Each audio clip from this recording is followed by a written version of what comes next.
আপনারা কি এমন একটি রহস্যময় ঘটনার কথা শুনেছেন যার সমাধান আজও মেলেনি?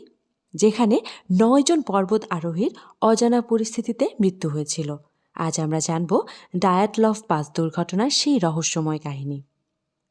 ১৯৫৯ সালের জানুয়ারিতে সোভিয়েত ইউনিয়নের উরাল পর্বতমালার কাছাকাছি একদল পর্বত আরোহী যাত্রা শুরু করেছিল।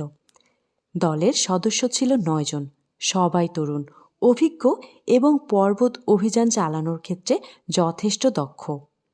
তাদের নেতৃত্বে ছিলেন ইগর ডায়াটলভ। ১ ফেব্রুয়ারি দলটি খ্যাতনামা খোলাত সেয়াচল পাহাড়ের চূড়ায় পৌঁছানোর চেষ্টা করছিল। হঠাৎ তারা প্রচণ্ড তুষারঝড়ে আটকা পড়ে। দলটি সেখানে একটি ক্যাম্প স্থাপন করে, সেই তুষারঝড়কে মোকাবেলা করতে চায়।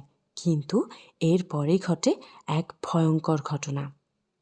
তাদের আর কোনো খোঁজ না পেয়ে ১ সপ্তাহ পর উদ্ধার অভিযান শুরু হয়। উদ্ধারকারী দল ক্যাম্পে পৌঁছায় এবং তারা দেখতে পায় তাঁবুগুলো ভেতর থেকে কাটা, সেখানে কোনো মানুষই নেই। কিছু দূরে পাওয়া যায় তাদের লাশ। প্রতিটি লাশের অবস্থান ছিল অস্বাভাবিক। কেউ ছিলেন নিতান্তই অন্তর্বাসে, কারো মাথায় গুরুতর আঘাত, কারো পাঁজরের হাড় ভাঙা। এক নারীর জীব সম্পূর্ণ অদৃশ্য। আশেপাশে তুষারের বিকিরণে অস্বাভাবিক উপস্থিতি। আজও ডায়াটলভ পাস দুর্ঘটনা একটি রহস্য। প্রতিটি তত্ত্ব রহস্য সমাধান করতে ব্যর্থ হয়েছে। তবে এই ঘটনাটি প্রমাণ করে প্রকৃতির শক্তি আর মানুষের দুর্বলতার মধ্যে একটা অদ্ভুত সম্পর্ক রয়েছে।